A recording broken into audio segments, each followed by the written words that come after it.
Okay, guys. So we're going to do some, not biscuits and gravy, but definite gravy with some pork sausage. No biscuits, probably, because I don't think I have the time, and I've already been running late. It seems like every other day. But what we'll do is we've got some fresh ground pork here from one of our hogs. And this is how simple it is for those of you that I love biscuits and gravy. Everyone in my family loves biscuits and gravy. Get that little piece of plastic off our fat. Okay, so first thing first, let's cook up our pork. And let's do maybe, I'm thinking, a friend gave me at yoga this morning a bunch of verbena, lemon verbena. So I'm actually thinking maybe we, on top of that, we do some tea with our gravy. So, first thing first, get the pork cooking. I'm pretty simple when it comes to pork. Sage is my favorite. Of course, garlic, salt, pepper. You can add more. That is your poor man's seasoning right there that will make it really yummy, really tasty, and it's pretty much all you need. So let me grab that. Be right back, guys. You just hang in there. Get a little bit of sage here, because that is super important. And some of my favorite seasonings.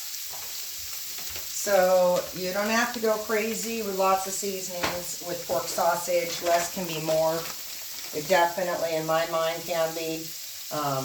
If you over season, it might be just like not even a delicious gravy, you know. You don't want to be gagging on too much seasoning. So start off small if you've not seasoned on your own. It's super simple. We grow lots of sage here. Definitely a fan. Don't think you can go too wrong with a little bit of that green machine. Actually, I take it back. There's a story that's pretty cool about when I first started growing all my sage. And what do you think I was going to make? Well, I was going to make some biscuits and gravy. So I get my big old pot ready to make up the gravy. And I decided to add whole sage. Like not grind it, break it down, but actually cook the whole big hunks of sage. And the coolest part was how disgusting my gravy looked. It came out like green. And the flavor was amazing, without a doubt. Probably the best flavor I'd ever had.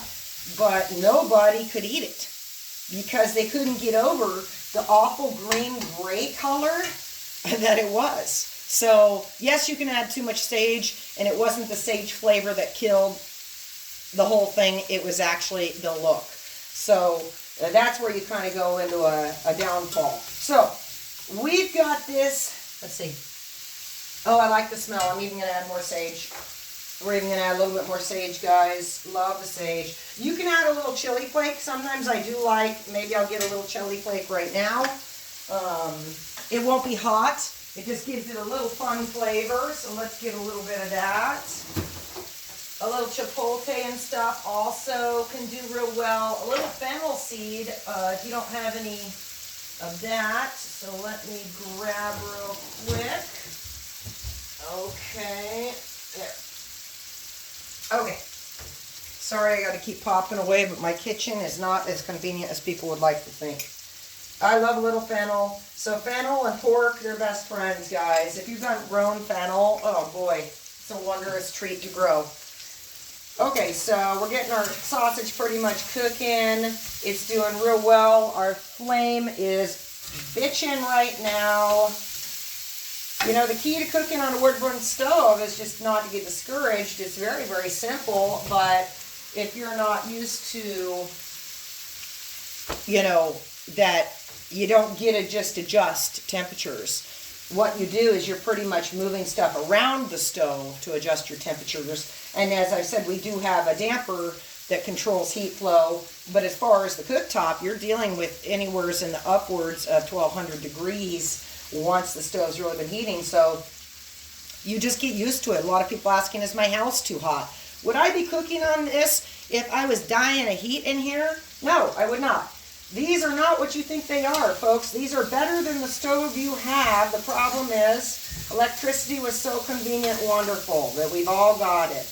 You can still get back to your old roots. You can get it. You don't have to have new. This is brand new. This was my dream stove. I've seen every other stove, wanted them all, but not nearly as bad as I wanted the Diva. So everyone's dream stove is different. There's some just magnificent beauties of the past. So if you're looking to incorporate that in your house, look around because there's a lot of cheap ones out there, folks. Okay, let's make a cup of tea. I love tea. So this is verbena. I got this from a friend in yoga today. It's absolutely gorgeous. It smells so lemony. See that beauty? So what do I do with teas? Because you know I love teas. We're actually just going to take some of this fresh verbena here. Golly, is it wonderful. Take it off of the stem, folks. You can do the flower pot and all of it. Get it right in your hot water so that, guess what? While you're making your breakfast, you're also enjoying a little bit of God's grace in your belly. Nothing like having some fresh herbs to go with a good mood. And if you're not in a good mood, you better get some fresh herbs because you're going to need to get in a good mood. If you could smell what that smells like right now, you'd be floored. That simple lemon verbena, guys, not a difficult one to grow, okay? So we've got that in there now. I pretty much, boom, I'm just going to let my kettle go with it. We're going with the flow on that. So we're getting pretty good, guys, to being done with our pork. I'll try to pick it up a little and show you. I like where we're at. And I don't drain off fat. So all you that drain off that fat go, ooh, gross. Oh, God, look at all that fat. Yep, we love fat here. Fat doesn't make people fat. It makes them strong, healthy, with a big old brain. So we don't get rid of that fat here. I drink that stuff down. Okay, let me grab a little cornstarch, folks. I use an organic cornstarch. You can use whatever you'd like, but you're going to need a thickener for your gravy. So let me go ahead and grab my thickener. I've been cooking so much. Everything was in the wrong place. Okay, so now I'm using Anthony's organic cornstarch, guys, if you can see. This is pretty simple. One of our favorites, again, biscuits and gravy. Okay, I'm going to show you, we're at a good point of the pork being cooked just the way I like it. Alright, guys, so you can kind of see there. We've got some golden brown going here. It smells wonderful. Get it back on there. Now let's start making a gravy. Okay. Let's see here. If I've got a little cup, so what we're going to do is, and you can't really see me over here fiddle farting around, but I'm going to get a little bit of this cornstarch, and what I actually do is I mix it in my half and half. And we're going to move this over here because it's actually a little cooler on the right side. So usually about for this quarter cup, if you go light on it, it's fine. You can always add a little bit more in. I'm just going to pour some because I've done it enough times. It's ridiculous how well I can do this. Oh, but I need a spoon. Hold on, folks. Boy, I just can't keep it all in the right spot. Okay. So, again, your cornstarch for this amount of pork, I'm using about a quarter cup. I love half and half. Now, here's the trick. So, first things first, we're going to pour, I put a little bit of half and half in there, but I'm going to put some in the pan too, because we're going to start getting our gravy rolling. So I don't want to curdle my milk right off the get-go with too hot of a pan. All right, folks? So, get some cream in there. Get a wee bit of cream or a lot. We love a lot of cream here. Something about all this animal food. Okay, there's my cream. We're starting to get it up to temp. You can use milk. You could use skim milk. Heck, you could use almond milk and soy milk. I don't, and I won't, but you can. I have actually, oddly enough, done soy. I was in a vegetarian point of my life when I was marathon running, and thought that was going to be the alternative to health. And, well, you have to go on your own journeys to realize what is, but I can assure you being a vegetarian marathon runner was not. What that did is destroyed my body. The more produce I ate, trying to get stronger, my body kept saying something's wrong, it couldn't heal.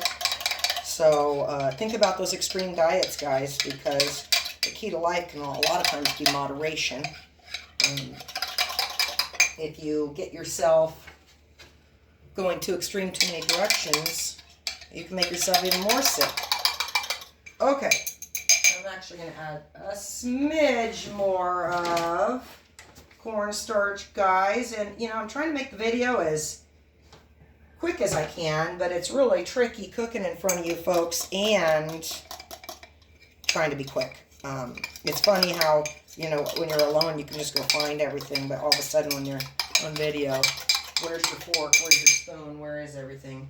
Okay, so now here's the key ingredient. Remember I told you what we did was we had, of course, mixed cold milk with our cornstarch. Why did I do that? I did that because you cannot mix it with hot or clumps. You'll never get it to mix in and incorporate. You'll have big nasty chunks. Let's stoke that fire, guys, real quick. Because what do we want? High heat when we're making our gravy. Okay, so it's important that you have a good coal base on a wood-burning stove. If you do not, you will see that you're not going to get up to heat. And then your food suffers because you'll be sitting there trying to get your oven up to 350 and find out that you can only get it to 275. So definitely keep your fire stoked if you're working with one of these. Always pay attention to the temperatures in your oven and stuff. The more you pay attention to these temperatures, the more you'll realize over time that it's not tricky at all to do what we're doing. Okay, now remember, all my fat's still in the pan. It looks delicious. I mean, you can't have enough. I actually think I want to add more sage because I've been going kind of light. Get that flame going. Once that flame kicks up, guys, we're in biz. Because once that kicks up, I'm going to add this other stuff over here, which is our cornstarch. We want our stuff to be somewhat hot. I can go ahead right now and mix the cornstarch in. It's fine. You can do that. But I actually like to get this to where it's almost to a simmer. And then I get my whisk and I will whisk it in. Now, if you want to start now while it's cooler, it actually whisks in really nice. Really nice. Let's just see. Here's our... So that's it. Cornstarch milk, guys. Or cream. Sorry. Actually, I'm not even using heavy. I'm doing a half and half, which is nice. So, as I poured it in, did you notice I'm mixing the whole time? Now, you should start feeling it want to thicken. If not, it's okay. There's many times that you don't add enough. When we don't add enough, what we do is we turn right back around and make sure to add more in. Because you've never failed doing this. You're just learning how to get it the right consistency. And I can already see we are thickening up quite nice here, guys. Quite nice. We're going to move it over. And I will show you that we look good. We look like gravy town here. And I even could add a little more cream in here to incorporate. Ooh, that looks good, guys. Let's add a smidge more cream.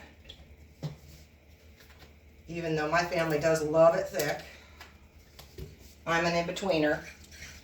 I kind of don't want it too thick, but I definitely don't want it too thin either. Okay. Get it nice, and I smell our tea working away too. Smells so good. Whoops. Try not to splatter like I do. All right, there we go. One more thing down. Now you don't have to add cream if you're a water person. You can add a smidge of cream. Like I say, it's all up to you. We're spoiled over here. We love milks and creams and all that fun stuff. Okay, let's get this stirred up, guys, and I'll show you what we've made here. And then I get to enjoy a little breakfast because I'm hungry. I have been going all morning. That is farm life. You don't get to stop. No stopping. We just go, go, go. All right, let's do a little bit more. Oh, this is just beautiful, guys. Just beautiful. So this will be, my husband will come home from work tonight. He already said this morning he's planning on having biscuits and gravy when he comes home. He is an addict of biscuits and gravy. I think he could have it every day, even though I don't let him. He's just, when we go out, that's what he wants. He wants it all the time. So that's why we raise pigs, I guess. Because what is more delicious than homemade pork gravy? All right, guys. So now this is done. And now, again, you might like it runnier. Some people like it dripping over their toast and stuff. Not me. I come from a family of shooting and shingle. SOS was a big treat we had around our house. I still have it. So here's our gravy, guys. Let's just show you real quick because we don't overcook how gorgeous it turned out. That's just beautiful. Let's get it off the heat to cool down. And guys, that's us cooking the old-fashioned way. Looks like our tea still has another minute, guys. I'm going to go ahead and give it a little quick poke here. Oh yeah, that's looking beautiful too. And let's do a taste, guys, and see how did our gravy turn out, because it sure looks amazing. Creamy. Oh boy. Creamy and just, I could just eat this out of a bowl all day.